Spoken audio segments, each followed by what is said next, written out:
arms where I should be when I'm riding. I want to come out to a right angle, so the referee thinks I'm working for a fall, which I am. He doesn't call me for passivity or a stalling call. I want to isolate one arm, the limb, the right arm here, take the limb off the tree, boom. Now, on the other side, I want to make him think that I'm going for a one-on-one. So I'm reaching under, going toward the wrist. He doesn't know I'm going to a half Nelson yet. He sees the hand coming in as a threat to a double one-on-one. So as I come under and go that way, he's allowing my hand to come under, trying to go for the wrist.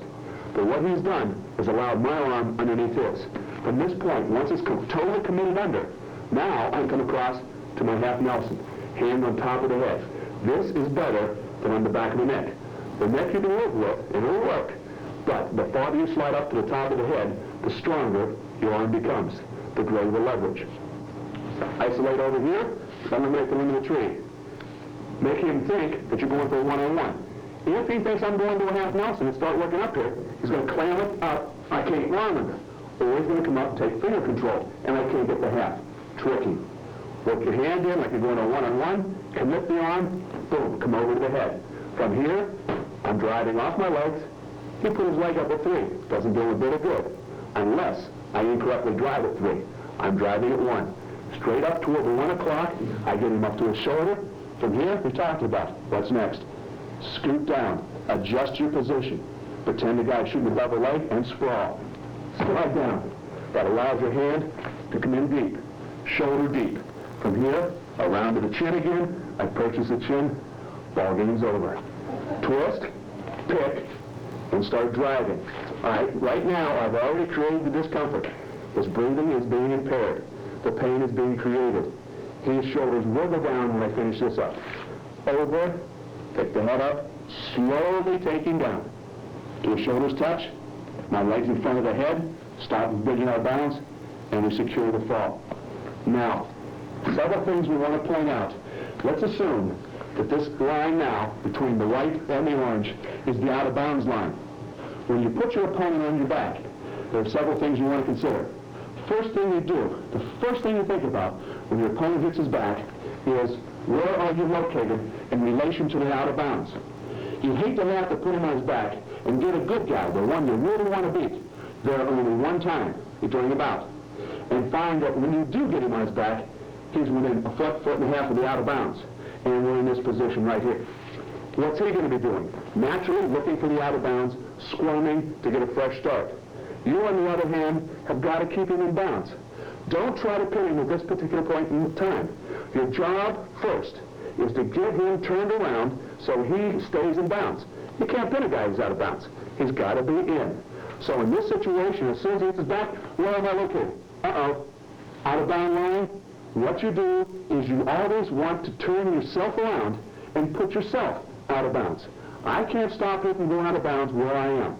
I want to turn myself around. I use the power of my body, my legs, to turn him around. So, I am now on the out of bounds, driving him back toward the middle. Now I have 40 feet, 28, depending upon the size of your mat, to push him before he gets out of bounds again. Now, once you've secured the location on the mat, of course, you're laying in the middle, don't worry about it. That's not a problem. But if you're laying near the edge, don't try to pin him before you secure the situation. You put yourself out of bounds, and then get the pin. Now, second thing, how much time is left? If there's less than 10 seconds, forget about technique, and you want to go into the animalistic part of wrestling. Just to put all you have into trying to get those shoulders down. You don't have time to go through the finesse of technique and straighten him up. If there's more than 10 seconds, take your time. You take a lot of energy out of him when he's on his back. You tire him out. Tiring him out makes it good for you too. So if he does get off his back, he's weaker, he's not as crisp in the second or third period. You know what it's like when you end the first period 5-0. It's tough to come back. If I can hold him here for the period, he's going to be out of gas, I'm up by 5 points, and he's got his work cut out for him. So, when he lands, look to see if you're in bounds. Secondly, how much time is on the clock? 10 seconds or less, animalistic. Just crush, do whatever you have to get him down. Now, if you have more time, then we go into the technique. We work to get the chin and the half. Twist, pick, try to cut him off a little bit, make his will to win decrease, and then put his shoulders down. From here, turn around, take a quick glance at the clock, make sure that the clock says 10 or more seconds. From here, Then we can work into our pinning situation and tighten up and twist and pick. Again, from the referee's position or from flattened out on the mat, I'll ride opposite side. Once I have him down here, under, one-on-one. I want to go to a one-on-one on this side, okay? Once I get a one-on-one, I'm going to a one-on-one on this side, or so he thinks. Hand comes through from here. He allowed me to commit my hand. Hand comes through, top of the head, better than at the neck. From here, I want to drive it what? 11 o'clock. I'm on the opposite side, now it's 11. The leg out here does him no good unless I incorrectly drive him at 9. From here, drive him up to a side. Once he's to a side, next, adjust down, reach in, grab the chest, chin, and the whole works. Twist and pick, creating discomfort now, and then slowly let the shoulders down. Let's analyze this now in slow motion. Keep your weight on his shoulders and head, and your arms under his. Eliminate the far limb, and slip in the near half.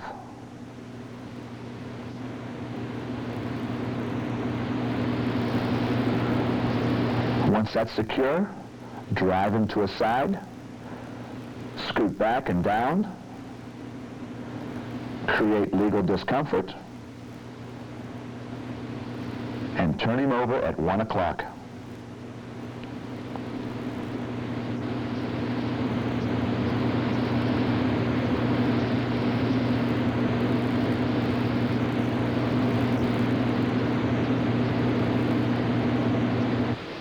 Just like anything, drilling on our takedowns, reversals, escapes, or pinning, the key to knowing what you're doing is by drilling, doing things over and over and over again.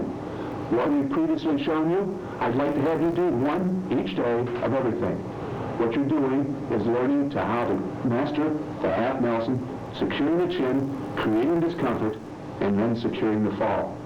We must do this time and time again in order for you to become the pinner that you know you can be.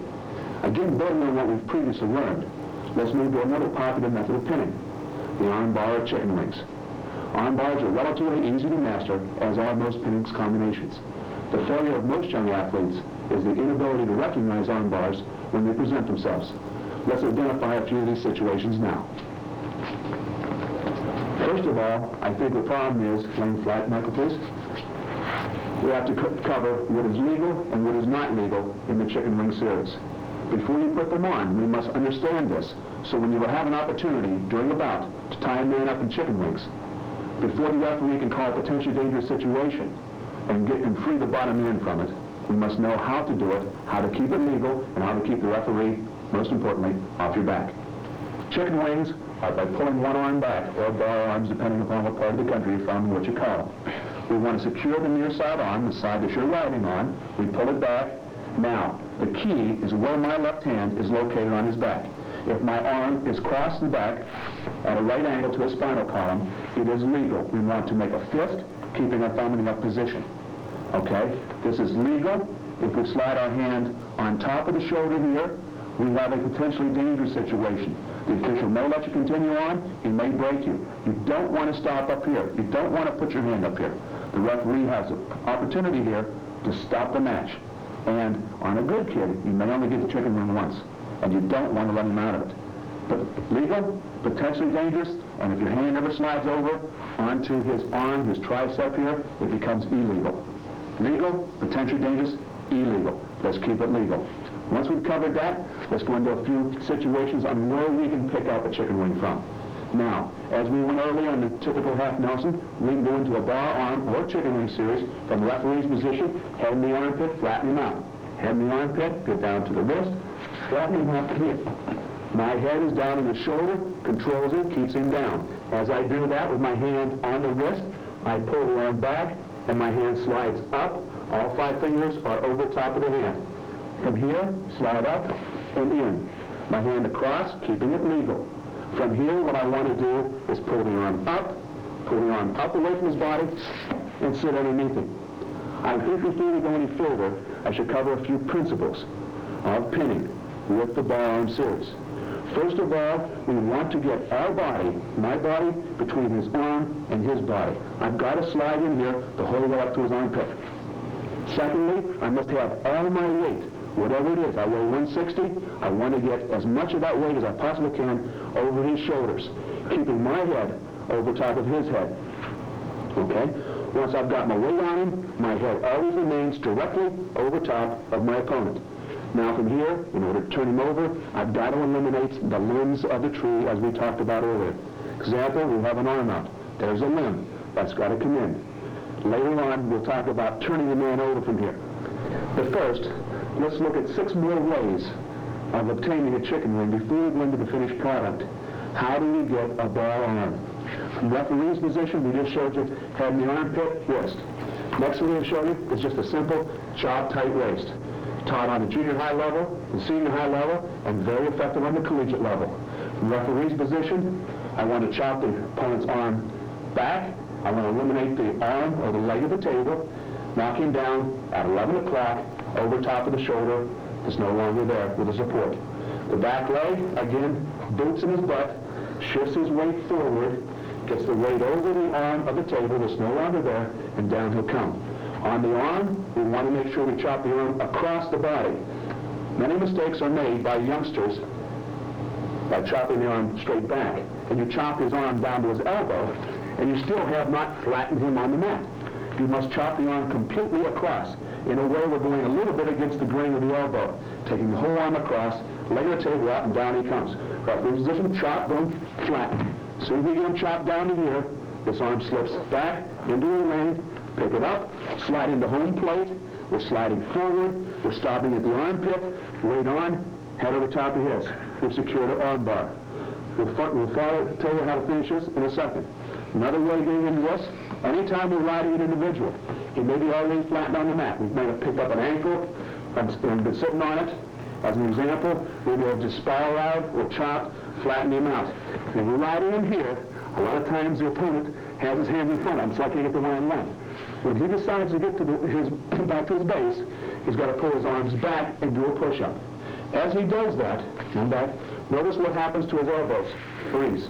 Right there, his elbows are in perfect position to go chicken this side, or if you're greedy, take both of them. Put the arm back as he goes from the referee's position. As he goes back, follow the arm back, slip in your wing. You can't stay parallel though. Right down parallel to him, I want to get out to a right angle so the official at this particular moment doesn't call me for passivity. Right angles, the referee lets you go. Parallel, he gives you some trouble. Out to the right angle, slide in, head over head, weight on top of him. Another way we can get into ball arms, simple sit-out. A lot of times your bottom man from referee's position will do a sit-out. As he sits out from referee's position to here, chop his arm down, we get into the same thing we just did the last one. Chopping the arm down, as he flung down, we slip the wing on. Pick it up, slide in home plate, head over head, weight shifted forward. This keeps him down and unable to sit up on you and counter your movement. Okay? If we chopped, we go on to a one-on-one series. We may have him broken down, chopped him down, however. Reach under, one-on-one. Notice all 5 fingers come over top of the wrist. It's a much stronger position than pinching with your thumb. All 5 fingers over top. Now, if you get a strong individual here, you may not be able to pull that arm in. So what you want to do is hold that arm still with this hand, use the power of your legs to drive him forward and over it. Drive his whole body forward, using the strength in your legs. Come out to a slight angle again, keeping the official off your back. Now from here, forearm on his shoulder, we reach underneath the body. I should have my weight still on him, but for teaching purposes, I'm off. My hand should go underneath. As it goes underneath, my fingers will form a rake. And I'm going to rake his hand that's on his body, rake the fingers off of his chest. Okay, and I'm pulling your hand out from underneath me. I reach under, and I rake the fingers. Down to more live situation, he's down, I reach under, I pull it out. Once I have it out, the referee is going to be watching this closely. So we want to make sure that we don't take it up past the 45. Okay, and get it stopped. Once we have it out, we're going to take it across to the opposite cheek. Hold it off the opposite cheek, cover with my chest, holding still. From here, reach down, slip on your wing. Now, if you want to hang on to that, fine. I prefer to let him bring his arm back and sit again in the home plate, slide as far forward as you can, head over top of his. Another way getting into a ring. The last 2 ways, belly go off some. If you'd like to ride in a blanket ride situation, where you're draped over him, riding him here, making him carry your weights, a lot of times they'll reach by the your ankle to toss you off. As they toss you off, okay, hand comes down, we go to our bar. You wait for them to toss. As they toss, catch our arm. Okay, I went to a half automatically, or one-on-one, double chicks. But again, I have my bar on. If I want to stay on the side, I'm perfectly do so. Come under here, if he takes his hand out, as we talked about earlier, fingers do the walking, chicken in half. Or I can come to the side, the wings on, pick the arm up, sit in the home plate. Head over his, lay on his upper half. Last thing I want to show you, and by no means is this the only way you can win the chicken wing series. There's many other ways. These are just a few of the more common ones. All right, if you have a man who's trying to roll you, a wrist roll you down to your side, he will approaches my right wrist, start rolling me down. This hand, I want to, at this point, before I go, overcome, I'm going into my wing here, and I've got to get my hips off of his legs. I want to jump across to the side that he's rolling me to. Once I jump here, I've got the arm hooked. He realizes he's in trouble, and he'll belly down. Again, I can stay here, look for double chicken wings. Ooh, that's a lot of fun. Go to the near side half Nelson, or jump across to the side of the wings on, and keep the weight forward. All of these will do the same thing. Get you tied up so you can have a good wing series and the opportunity to pin him. Now, let's go into the first one. We're going to hold the guy down with it. Let's say we just chopped and broke him down, and we have our wing. His head again is pointing at 12, his feet at 6. So with this, we want to go back to the tree and the limb theory. He's going to have a limb out there to stop me from driving that direction. Okay? So what I want to do is eliminate the wing. Eliminate the limb. Reach underneath, take a one-on-one. Fine. If you can't pull the arm in, you'll, with your legs, drive him over his arm. One way. One back. You can go under the arm, do the same thing. You can go over the arm, grabbing the hand. The hand. I'm not on the wrist, I'm on the hand. Do the same thing. If you can pull it in, fine. Pull it in. Limb's gone. Okay? If he doesn't come in, drive him again over it. The object is to get that arm in. Okay? Once the arm's in, then we can go. We drive at what time? As we said before, 1 o'clock. Do not, never, ever drive at 3 o'clock when you have chicken wings. Or if I'm on this side, drive at 9. No, no. 1. Pull the arm in, limb the tree's gone. We drive him up to his base, up to his side. Once I have him to his side, I'm too high. When I take him on over, if I continue to drive, I'm going to end up with my stomach on his chest.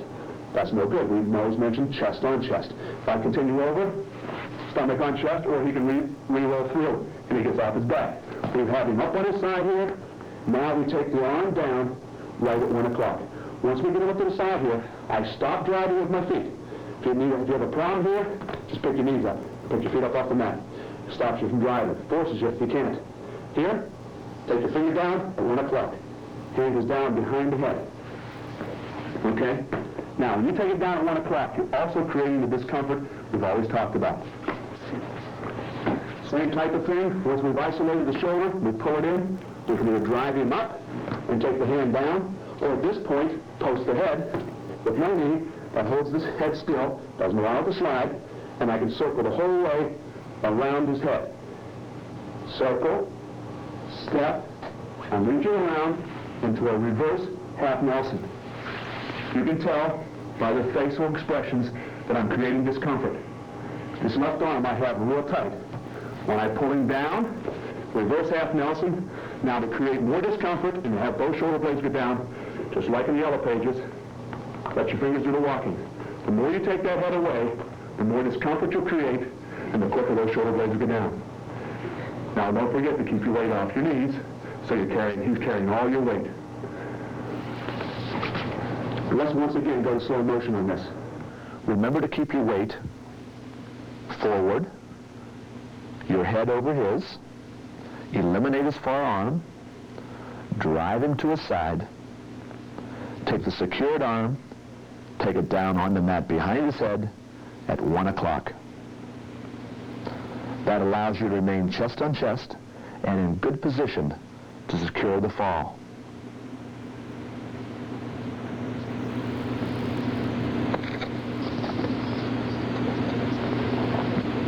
if you have an individual who is stronger than you are, and when you reach out, you're unable to pull that hand in,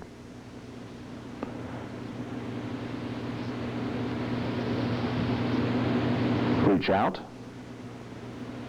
secure the arm,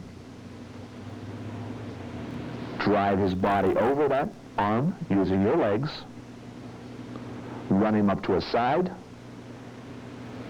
post his head with your bottom knee, rotate around, keeping chest on chest, maintaining altitude, go to a reverse half Nelson, and let your fingers do the walking to create discomfort.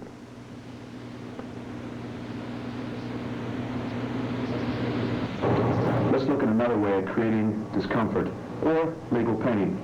With our chicken wing series, a way of turning them over, we again have the limb of the tree out here. If you have an individual who has his arm fairly straight, and I can't get out there to get to the hand, it's too far away to reach, what do? Another situation, a way of eliminating this tree limb and having him do it for you, is again shifting my weight forward, head over head, come to the near ear with my forearm. I'm pulling the head from here to me, and I want him to turn and look. Notice his hand slid from being over there at a protectorate point at 2, now it's point at 11. It's no longer the limb of the tree to stop him from going that direction. You pull the head over, drive him up to his shoulder. Once we get him up on his shoulder here, again, around the head to finish up as we did the last one. Up to the side, head around, knee around, blocks the head. I follow it through. The other side, keeping my weight on him as much as possible, my knees off the mat, more weight, reverse half, fingers do the walking, pain is created, shoulder blades go down. Once again in slow motion, you must force his head to slide and point as much as possible toward 9 o'clock, which eliminates the effectiveness of the right limb of his tree and allows you to rotate around his body and secure a reverse half Nelson.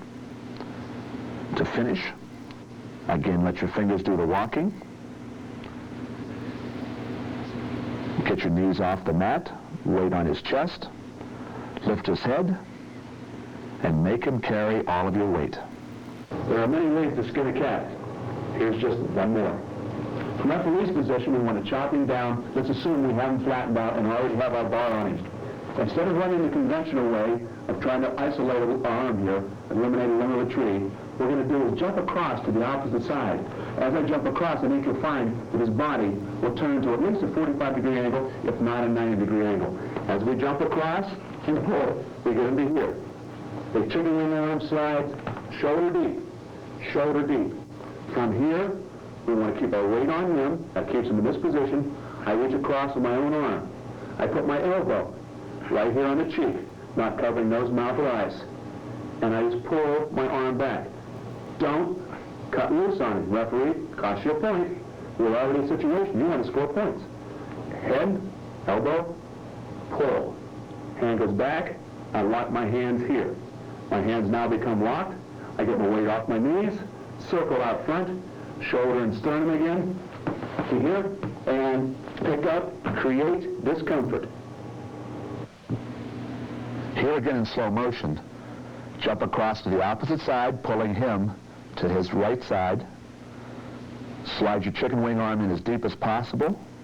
Pull his head back with your elbow. Reach under the head, lock your hands.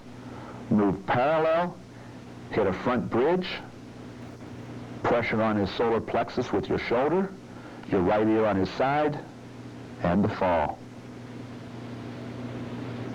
Let's take a look at double chicken wings now and how that can create a little bit of discomfort. The object now, chicken wing, weight shifted forward. He has his limb out there. We want to bring it in. Get rid of the limb so we'll roll. From here, we're going to go over top the arm, pull the arm back, and we now have double chicken wings. Lock our hands here if you'd like, or you can leave them open depending upon what you prefer. Doesn't really matter. From here, if I would start driving at 3 o'clock incorrectly, what will happen is he'll just scoot, and I won't be able to get him over. Too many people drive at 3 o'clock, and that's what happens. No points are secured. What we want to do now is get him up to the side. Once we get him to the side, our legs come around the head to here again, and then we're going to keep moving, and sit up. When you sit up, shoulder blades come down, and every official, whether it's home or away match, whether it's for you or against you, has to call that fall. Everyone in the stands can see that both of the scapula are down. So we have a choice of that one, or we go into a figure four out the double chicks. Secure them the same way, the arm from any one of the starts we gave you, back, and pull the arm in. From here, to stop that body from scooting, as we just did, as he did as a counter, I'm going to stop his head, his body from sliding, by putting my foot over top of his head. As I do so, I can either keep the wing or let go of it. I prefer to let go, doesn't really matter. From here, instead of continuing on over, the foot that you stepped over, scoops the head, pull it in, pull it in, pull it in, figure four. Remember, keep that foot at the knee joint. It slides down to the calf, potentially dangerous or illegal, cost you a point, but more importantly, he gets a fresh start and is off his back. That's a no-no. Hook at the kneecap, take him on over, from here, hand out. So now I do not want him to roll, so I get limbs on my tree. And I arch up, and the shoulder blades will be done. A closer look at this in slow motion will reveal some of the technique necessary to make this work. It's important to keep your head over his while securing the second wing. Drive him in a circular motion until you have him up on his right side. Then step around his head and sit through. Lift his hips skyward by bringing your right elbow tight to your side.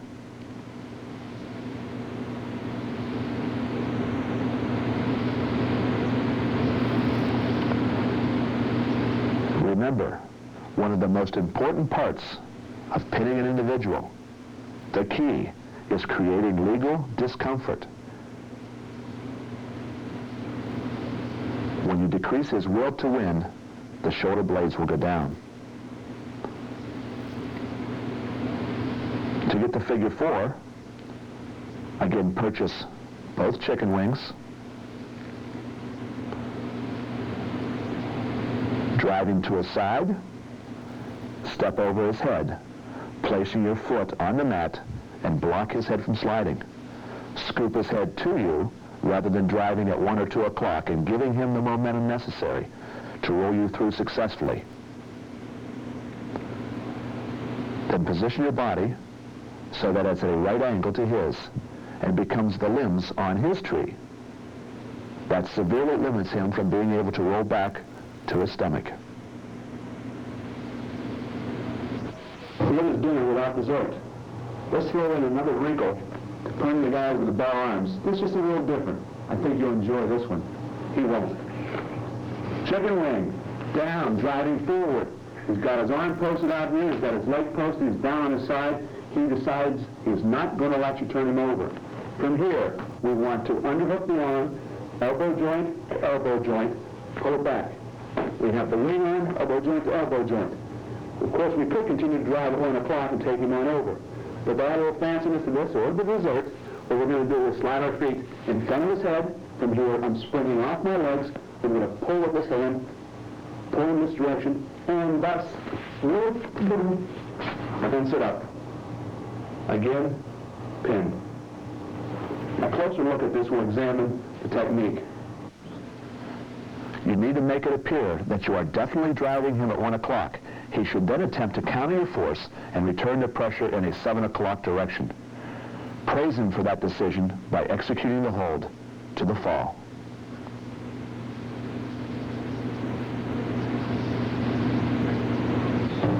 Thank you for allowing me this opportunity to share with you some of my skills as a pinner. I'm sure that you'll be able to take this material and put it to good use. Remember, no matter the score or the amount of time left in the bout, when you have the ability to pin people, you're always close to victory. Take this tape, analyze it, study each component, look at the slow motions, make it work for you. Use that knowledge to your advantage. When you combine that with conditioning and the hunger to win, you will become the winner you know you can be. Look for more technique from Dinosaurs, because this old fox still has a few tricks left.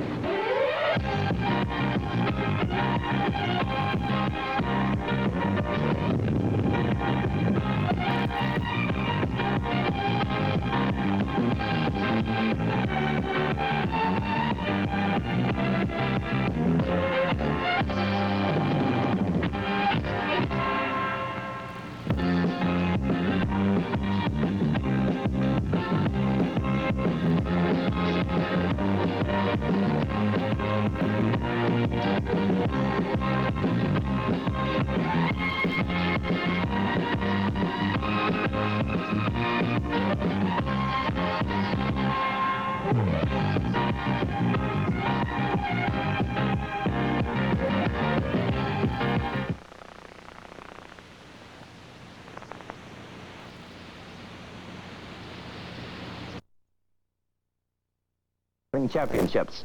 We originally had scheduled that for yesterday. You have an opportunity because of the fights to see it today. Bill Fleming covers from Oregon State University. In the entire world of sports, the amateur wrestler probably endures more agonizing moments than any other athlete. He must strain his body to its absolute limits. He must suffer pain. His reaction time has to be lightning quick, and he has to have the mental discipline to concentrate solely on his opponent. One little mistake could find him flat on his back, pinned. This year, the NCAA celebrates a milestone. This is the 50th anniversary of this NCAA wrestling tournament, and the site is Gill Coliseum on the campus of Oregon State University in Corvallis. Hello, everybody. I'm Bill Fleming. Once again, it's my pleasure to be reporting the action on this most exciting tournament. You know, we were checking the record books the other day, and we find that this is the 15th time that ABC has brought its cameras to the NCAA wrestling tournament, and for very good reason. Simply because in a very short space of time in collegiate wrestling, you get tremendous action and reaction. In all, there are 10 individual titles as well as a team title. Going into the finals, the Iowa Hawkeyes already have wrapped up their third straight crown. However, there's a good battle between Oklahoma State and Iowa State for the runner-up spot. Now let's join our wrestling expert, Ken Kraft, who earlier taped this demonstration on how the scoring works. The key to scoring, that's the type of action you'll be seeing on the mat. But off the mat, I had a chance to visit a place unfamiliar to those who don't have to lose weight quickly. Behind this door is the air a college wrestler breathes. It's the sauna room. Part of college wrestling is making weight each day. You have a certain weight class in which you must weigh in with a maximum number of pounds. And of course, making weight is self-discipline. These young men must deny themselves certain things in order to wrestle, to compete. For example, Randy Lewis, last year's champion at 126 pounds. He's the #1 seed before the finals at 134 pounds. Randy, why did you move from 126 to 134? Well, I had to cut a lot of weight. I had to cut almost 20 pounds last year, and it was really hard for me. Sometimes my fingers would cramp up, my back would cramp up, and I'd feel really sucked when I get down to weight. It's a lot more comfortable being at 134. I enjoy wrestling a lot more. What are some of your methods for making that weight? Well, at 134, it's really not that hard. I have to sweat off about 8 pounds in the last day. I'll come in the day before and sweat off about 4, and drink back about 2, and I'll usually lose that overnight. And then I'll come in the day of the meet about 4 or 5 over about 2 hours before, and I can lose that in about an hour, and then shower up, and I'll be down to weight. Is it agony being in the sauna? Times it is. Right now it's getting to be. The sauna room. Sometimes not a favorite place for the wrestlers. Here's Randy Lewis now in the down position, getting ready to begin the second period against Darrell Burley in the 134-pound championship. Burley with a 2-0 lead, who won this title as a freshman a year ago. Lewis won the 126-pound title a year ago and has moved up a division, and he's got a point for an escape. It's now 2-1 in favor of Burley from Lehigh. That was a nice stand-up by Lewis for the 1-point escape. These two wrestlers met twice during the collegiate wrestling year, and Lewis won both matches, one by a pin and the other by an 8-4 decision. So Lewis is seeded #1 coming in, and Burley #2, and Burley almost got one there. No points yet. Oh, look at this. Beautiful throw by Randy Lewis for the takedown. 2 points, and Lewis goes ahead 3-2. And Lewis was in trouble. He actually was down on the mat. He recovered well, and he scores the takedown, not Burley. This is the second period, 134-pound championship. Darrell Burley on the bottom, Lewis on top from Iowa. And a potentially dangerous hole there, and they'll break. Now, let's take a look at that takedown in slow motion, Ken. Look at this throw. Upper and lower body locked. He throws, catches the leg, 130. right down to the mat, and an excellent takedown and almost a near fall. So it's now 3-2. Lewis on top, trailing at 1 point, 2-0. Burley trying to wiggle out here to get an escape, and he's got it. It's all tied, 3-all. Stand up by Burley. Scores that escape to tie it. Off the mat. In the second period here, in the closing moments, there are the parents, incidentally, of Randy Lewis, Carol and Larry Lewis, from Rapid City, South Dakota. Ready? 1 minute to go in the second period. Snap down attempt by Lewis, and he goes into the single leg. He's got the single leg trying to score the takedown. He must get control. He's got it. Lewis, another takedown for 2 points, and it's 5-3 in favor of Randy Lewis. Nice action by Lewis. He started a snap down, went underneath to that single leg, and then took Burley right down to the mat. 30 seconds to go here in the second period. Okay, Incidentally, in college wrestling, the first period's 2 minutes, then they have 2 3-minute periods. That's Thad Turner, who is the head wrestling coach at Lehigh University. His wrestler now, though, is trailing 5-3 here in the second period. Then, of course, if the wrestlers are tied at the end of regulation, they go to 3 1-minute overtime periods. Lewis works real tough on top. He's always bearing in on the man. In fact, he wrestles really too high, rides awfully high most of the time, but he makes it work.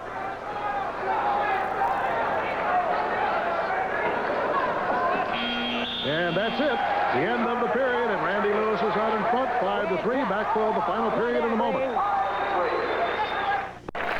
Here's Chuck Yagla, an assistant at Iowa who was a 2-time NCAA champion at 150 pounds during his wrestling days. He's shouting words of encouragement to Randy Lewis on top here. Darrell Burley in the bottom position as we begin the third period. Burley's really going to have to hustle because he is trailing 5-3. Burley's got Lewis in a little trouble here, it looks like, but no, look at Lewis. He's jerking toward his back now. The referee's counting for the near fall points. 2 near fall, 2 near fall, red. That's 2 red. for a near fall. For Randy Lewis, it is now 7-3 in favor of the Iowa wrestler on top here. Burley from Lehigh, the defending champion at 134 pounds. And it looks like he is in trouble in defending that crowd. Look how high Lewis gets. That's a perfect example of how Randy Lewis really wrestles. He's a gambler. His attitude is, I'm going to turn you. In order to turn you, I've got to attack your head area. And that's where he is most of the time. Bottom man, bottom man. Started a little early. Come on down. Referee Rayber Come says down, the Red. bottom man jumped. There's a good start. Again, we see Lewis high. Good. Trying to put those legs in. See that leg come into the outside.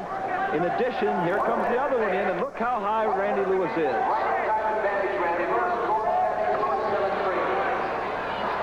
Lewis is in a little bit of trouble there. His blades were on the mat.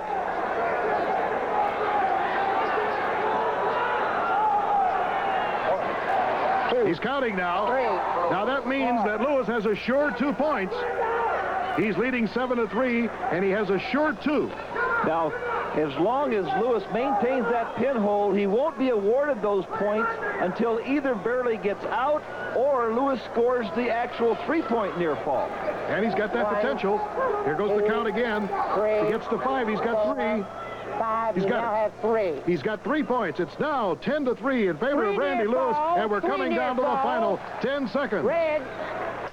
Randy Lewis glances over at the clock and also sees that he has a little over 3 minutes of riding time. 1 point is awarded for 1 minute or over of riding time, and that's it. It's all over. And Randy Lewis wins it 11-3 over Darrell Burley. Randy Lewis of Iowa, the new 134-pound champion, his proud parents applauding from the balcony.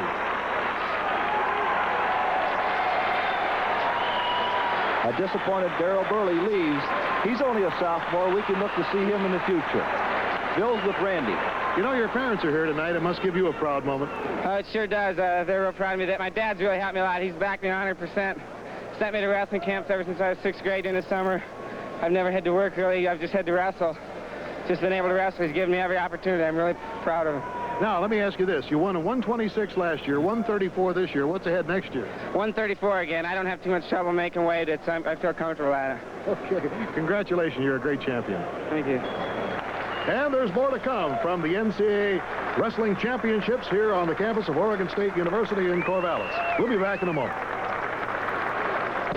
We have 1 minute and 30 seconds to go in the third period of the 167-pound championship. On the left is Perry Hummel of Iowa State University against freshman Matt Reese of North Carolina State. Now, actually, Hummel was redshirted. He's really a freshman as far as academic year is concerned, but was seeded number 2 coming in. Reese is leading 3-2 and was not seeded. This would be remarkable, Ken Kraft, if he should win it. It's been a long, long time since an unseeded man has won a national championships, and I don't know whether he can do it. This is Reese with his back to the camera against Perry Hummel of Iowa State. Into the final minute. And Reese going after the leg. Reese has been a strong finisher throughout the tournament. As I watched him throughout the tournament, he has been strong at the end of the match. And there he goes again. He's got the lead, and he is attacking. He also has riding time, where he has been controlling his opponent from on top. Nothing there. One thing I should point out, referee Barry Sutter, we see in the background, he goes right along with these wrestlers. These referees are graded, and just 10 are selected for the final matches. There you see it, 20 seconds to go in the third period. If they're tied, they'll go 3 1-minute overtime periods. It's 3-2. Reese of North Carolina State on the right. Hummel of Iowa State on the left. Reese leads, but look at him go back in. Now Hummel's got to try and score. Spin behind anything to get that takedown to tie the match. He doesn't get it.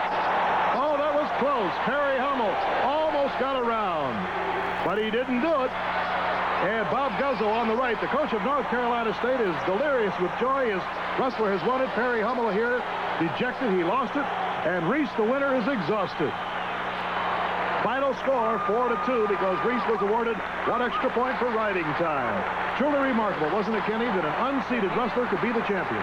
It's almost unbelievable that a freshman unseeded could win the national championship. Let's look at that last few seconds of slow motion when Hummel's attempting to do everything possible to try and score the tying takedown. Bill's now with the winner, Matt Reese. Matt, what a story. You came in here, you were unseeded, you were a freshman, and now you're an NCAA champion. Did you ever think it could happen? I had much a chance as anybody else. When you get here, it's a new story. It don't matter what happens in the conference. When you get here, it's a new story. I wrestled tough. I paid off. I dedicated all to my coach, Bob Guzzo, for working hard with me. Boy, you've got 3 more great years ahead. You could win this 4 times. That would be nice. Would be. Well, you got the first one. Congratulations. Thank you very much. Okay, the Wolfpack is proud of you. Now let's take a quick look at the standings. At this point in the championship, Iowa has clinched the championship for the 3rd straight year, but Oklahoma State has moved ahead of Iowa State in the 2nd. Back with Ken Kraft back at Corvallis, Oregon, the scene of the 50th anniversary NCAA Wrestling Championships. Earlier in the competition, there was a record broken that had stood since 1928. Donnie Brown of Oregon in the 177-pound division pinned his man in 16 seconds, breaking the old mark by 3 seconds. Brown then lost his next match and was eliminated. Now let's turn back the calendar to that 1928 Oklahoma A&M team. Now, of course, the Cowboys are known as Oklahoma State. Their heavyweight that year was second from the left, Earl McCready, a handsome, dashing figure who could have been a Hollywood leading man. He won 3 NCAA championships. He is here as an honored guest, and I talked to him. Earl, how do you feel about that record being broken this year? I'm glad he did. It gives me something, you know, to improve on, you know. Do you remember those days at Ames, Iowa, when you won your first NCAA championship in the heavyweight division back in 28? That was when the deed was done, you know. Has wrestling changed a lot since then? Oh, not a great deal. Their aim is to pin, and that's what we tried to do. Earl McCready, one of the pioneers of NCAA wrestling. And now we're getting ready for the 2nd overtime period in the 190-pound division between Noel Loban right here from Clemson and Dan Severn of Arizona State. They were tied at the end of regulation, and Loban on the bottom has a 2-1 lead in the 2nd 1-minute overtime. It's been a good match. And Loban has been somewhat of a surprise that he gets a point for the escape. So Loban from Clemson leading 3-1. He's been a strong finisher. The 3rd period of the regulation match, he scored 4 points to tie it up to send it to this overtime. He looks fresher to me. Severn just looks a little tired at this point. You'll be interested to know that Severn on the left from Arizona State was seeded number 2, and Loban number 8. So we've had another surprise here. Loban has really been controlling this tie-up. He's trying to go inside, throw Severn's arm up, and then try to attack some way. There he steps inside. Now he's close to a takedown. He's got to get control on the mat. There it is, a takedown. And 2 points for Noah Loban. Gives him a 5-1 lead here in the second overtime. There's Wade Schalles right there in the background shouting encouragement to Noah Loban. Wade Schalles, a former 2-time NCAA champion, the coach at Clemson. So here we go. Noah Loban will be on top. Dan Severn on the bottom. Loban leading in overtime, 5-1. An upset in the making. Attempted roll by Severn. It just didn't work. Both of these young men are tired. They're exhausted. But it appears that Severn is more tired than Loban. So that's the end of the second overtime period. 1 minute of wrestling to go. Wade Schalles here, the coach of Clemson, and Bobby Douglas, the coach of Arizona State. Chewing his gum a little harder. Loban on top, Severn on the bottom. 1 minute to wrestle, 5-1, Loban in front. Boy, I'll tell you one thing about him. He's got length. He is 6'2" and hard to handle. And a fine athlete, Bill. He has got balance along with it, and he just has been an excellent rider on top. Noah Loban has an interesting background. He was born in Wimbledon, England, was a soccer player. Came to this country as an early age, got interested in wrestling, became the national junior college champion, was recruited by Clemson, and he's not far away from an NCAA title. 28 seconds to be exact. He's leading 5-1. Referee Bob Siddons just warned Loban for stalling. Doesn't cost him a point, but he's got to be more aggressive on top. And here is Arizona State's Dan Severn trying to get that 1 point for the escape, and he's got it. It's now 5-2, 20 seconds to go. He's a long ways from tying this thing up. He's got to make a big throw. Dan Severn's got to make a big throw to get into this match.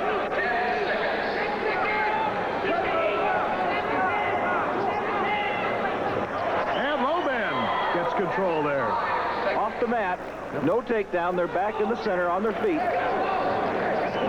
That almost certainly did it, though. It's going to take a miracle for Severn with 4 seconds to go to throw his man at this point. And it's it. It's all over. And Noah Loban, 8th seeded in the 190-pound division, is the new NCAA champion. And Dan Severn has to be satisfied this year with being runner-up. In just a moment, we'll be returning to recap the other champions of 1980, and we'll also be having that long-awaited heavyweight bout. Now let's meet some of the other champions who've been crowned. In the 118-pound division, Joe Gonzalez of Cal State Bakersfield wrestled Dan Glenn of Iowa, beat him 6-3, finished the year 55-0 for a new NCAA winning record.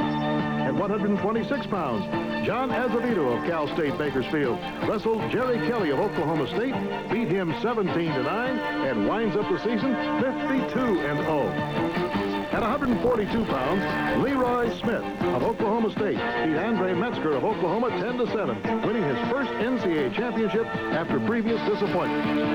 At 150 pounds, Andy Ryan of Wisconsin defeated Scott Bliss of Oregon in a final that went 4-2. He winds up 40-0 on the season. At 158 pounds, Ricky Stewart of Oklahoma State defeated William Smith of Morgan State 13-6 in the final. At 177 pounds, Ed Banish, a freshman from Iowa, thrilled this crowd with a 16-5 victory over Dave Allen of Iowa State.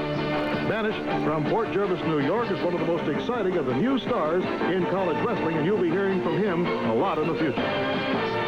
So those are the champions who have been crowned. There is one more division yet to be decided, and this sellout crowd at Gill Coliseum on the campus of Oregon State has been waiting for this match a long time. Here's their hero, Howard Harris, the heavyweight, against Bruce Baumgartner of Indiana State on the left. We're in the second period. And Harris, on the bottom position here, holds a 3-2 lead.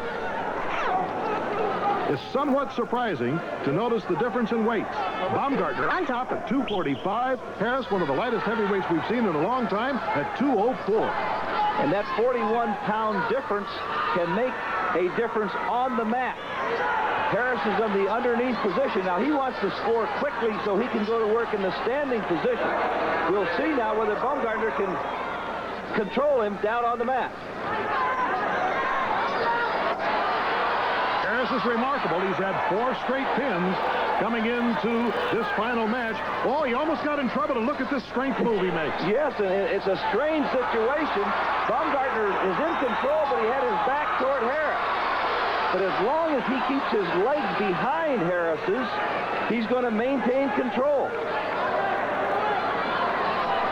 Crowd really excited for this match. They've waited all night long for this heavyweight championship bout. Referee John Schalles calls a stalemate. A stalemate is when neither wrestler can improve their position. They'll start back on the mat. Howard Harris has won 168 in his career. If he wins this one, it will be an all-time NCAA record. Right now he's tied with former Oregon State heavyweight Larry Dielenberg. Yes, and Dielenberg has worked out with him throughout the year, Bill. Harris has 4 straight pins coming into this final match, 39 on the season. And he is quick as a cat and very strong. But right now is being pretty well controlled by this wrestler from Indiana State, Bruce Baumgartner, seeded number 10. Harris, by the way, number 1 seed. Harris is in trouble right now. Look at Baumgartner has his far wrist press. He's got a near bar arm. That arm that we see on the near side is a pinning combination, and Baumgartner's driving the weight into Harris. Harris can't even get up to his hands and knees. Harris's family, his mother and his sister here, can't bear to look. Well, I can see why. Harris has got to some way break this ride of Baumgartner if he's going to be back into this match. Even though he leads, he's in trouble. Baumgartner, not quite as experienced. His career mark, 50 wins, 12 losses. Harris, 168 wins, 25 losses. He has been 5th in this NCAA championship, and he gets a point for an escape. Important move by Harris. Now he can get up on his feet where he wants to work with Baumgartner. 4-2 now. Uh-oh, look at this. Harris has got his man down. Baumgartner's almost in a pin. Harris is tough in here. He hasn't let him out. He's got it. And the crowd is going absolutely crazy. Howard Harris has pinned his man in the second period. Fantastic tournament and career for Howard Harris. 5 straight pins to the championship. And the official time, 4 minutes and 35 seconds into the match.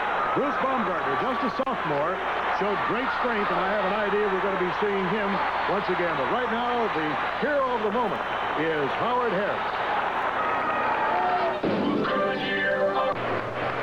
Howard, you were fantastic. Look right over here. Were you ever worried at all? Yeah, he was a strong guy and had that tight waist on me pretty good.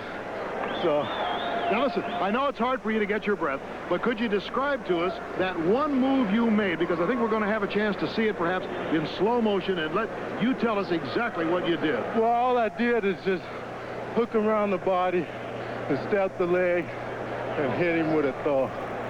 It's been working for me real effective this year. I sort of saved it for tonight. One of your bag of tricks, huh? Yeah. Listen, it must be one of the great thrills that you've ever had to hear this crowd. Yeah, came alive tonight. I tell you, I was hearing every minute of it. Howard, you're a great champion. We're proud of you. All right, thanks a lot. Okay. Howard Harris, certainly one of the most charismatic figures ever in NCAA wrestling. This 50th anniversary of the NCAA Wrestling Championships was a memorable one. It certainly was for the Iowa Hawkeyes, who won their 3rd straight team title. Oklahoma State finished in 2nd place, Iowa State in 3rd, and Howard Harris has been named the outstanding wrestler of this tournament.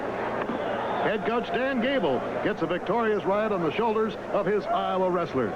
Now this is Bill Fleming along with Ken Kraft saying so long from Corvallis, Oregon. Dan Gable.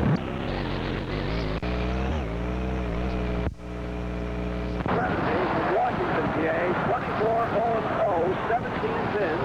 Defending champ at 145, time reportedly 153-0.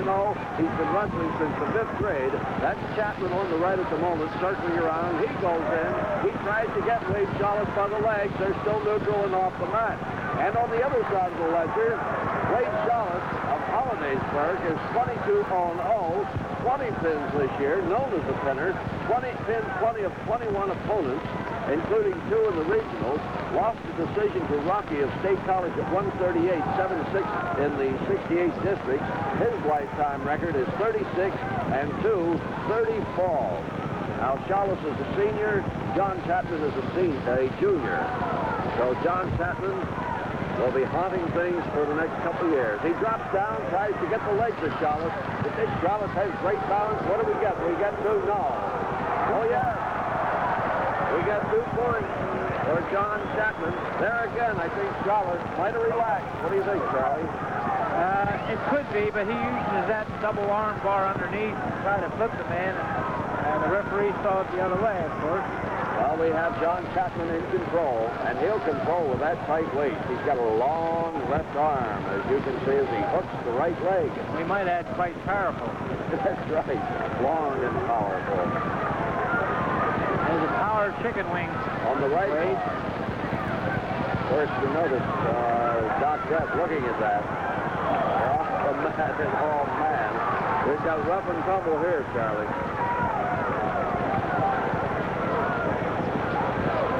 Lean wrestler and the short, powerful wrestler.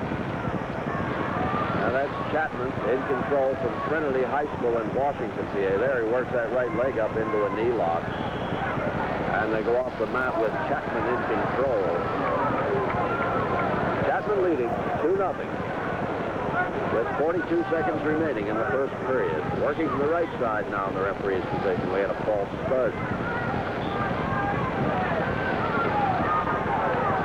He just won't give Schalles any leeway at all, Charlie, as he drives him. He just seems to be smothering him at this moment, but Schalles has been in this position before and has come back. So it's nothing to be alarmed if you're a Schalles fan. Well, we still have plenty of wrestling. 4 minutes and a half to go yet in the match. Of course, if you're a Chapman fan, this is a good show for them, too.